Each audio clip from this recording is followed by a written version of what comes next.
નમસ્કાર, GS news 24/7 માં આપનું સ્વાગત છે। હવે જોઈએ આજના સમાચાર।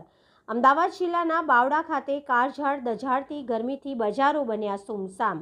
આજરોજ અમદાવાદ જિલ્લાના બાવડા શહેરમાં ગરમીનો પારો હાઈ હોવાથી બાવડાની બજારોમાં કર્ફ્યુ જેવો માહોલ સર્જાયો હતો।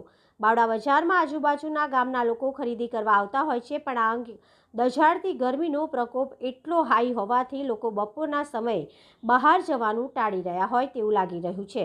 ત્યારે આ અંગ દઝાડતી ગરમીના પ્રકોપ વચ્ચે અમુક સેવાભાવી સંસ્થાઓ તથા સેવાભાવી વ્યક્તિઓ દ્વારા અલગ અલગ પ્રકારના ઠંડા પીણા તથા શરબતનું વિતરણ કરવામાં આવી રહ્યું છે।